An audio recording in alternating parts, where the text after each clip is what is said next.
Welcome back. 145 Haitian nationals were apprehended on Sunday in the waters near Turks and Caicos Islands, TCI. The interdiction was a collaborative effort between Operation Bahamas Turks and Caicos, that's OPBAT, the U.S. Coast Guard, the Royal Bahamas Defense Force officers, and officials from the Turks and Caicos Islands. The Royal Bahamas Defense Force, in a statement noting that 2 service members from the Turks and Caicos Islands are actively involved at sea riders or as sea riders on board HMBS Bahamas, contributing their expertise and cooperation to guarding our borders, including the success of this latest mission, which is the second under the Shipwriters Agreement between the Bahamas and the Turks and Caicos Islands that was signed last year. The agreement facilitates cross-border cooperation, enabling law enforcement personnel from one country to conduct operations on board vessels of the other country for specific law enforcement purposes. Royal Bahamas Defense Force officials say the migrants were transported to the Turks and Caicos Islands.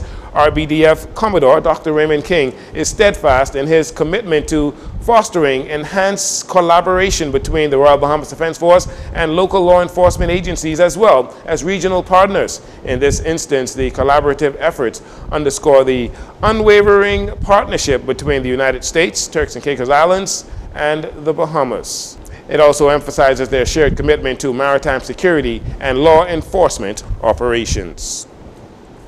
A 20-year-old male of Central Pines, Abaco, faced a magistrate this past Friday charged with vehicular manslaughter. Stephen Moultrie Jr. was arraigned before senior magistrate Ansela Evans in Marsh Harbor in connection with Abaco's first traffic fatality for the year 2023, which occurred on Friday, January 13th. 33-year-old Brandon Brennan, originally from Bering Point, Andros, living in Murphytown, Andros at the time of the accident, lost his life when the motorcycle he was operating while traveling along Grace Avenue collided with a Dodge Dakota truck, which Moultrie was driving on George Albury Boulevard in Dundastown. Brennan was pronounced dead on the scene by the local doctor. Moultrie pleaded not guilty to the charge and was granted bail in the amount of $9,500 with 2 sureties. He returns to court on September 6, when he will be served a voluntary bill of indictment, which will fast track his case to the Supreme Court.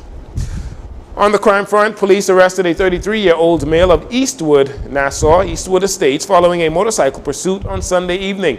The male was taken into custody after he was allegedly found in possession of an unlicensed firearm and ammunition. Sometime around 7:20 p.m., officers attached to Operation Ceasefire, inclusive of Royal Bahamas Defense Force officers, pursued the male, who was on a motorcycle in the area of Robinson Road and Minnie Street. As a result, the suspect collided into a vehicle. Moments later, police apprehended the male, searched him, and discovered a high-powered weapon and a magazine with a quantity of ammunition.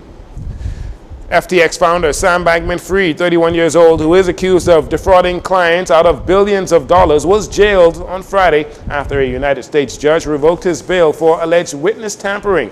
The judge said there is probable cause to believe that Bankman-Fried committed the federal crime of witness tampering and presents a danger to others or the safety of the community. Bankman-Fried was arrested in the Bahamas last year and extradited to the United States last December.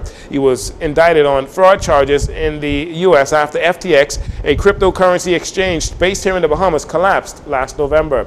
His trial is expected to begin in October. He was on a $250 million bail and under house arrest. According to reports, U.S. prosecutors claim that Bankman-Fried tried to interfere with witnesses in his case on 2 occasions by giving documents to the press. Bankman-Fried's lawyers have filed a notice of appeal on his behalf. The local baseball community was abuzz over the weekend after the Bahamas Baseball Association issued a 15- and 5-year suspensions, respectively, to Greg Burrows Jr. and Sr. for their actions against a visiting umpire during a medal placement game in the recent Babe Ruth Caribbean Baseball Championships. We hear more about the saga in this next report. In the game between the Bahamas and Puerto Rico, Curaçao's home plate umpire, Edane Canister, ejected Greg Burrows Jr. as the manager of Team Bahamas for his constant complaint over a headband that the Puerto Rican pitcher was wearing and the umpire decided was not against the rules.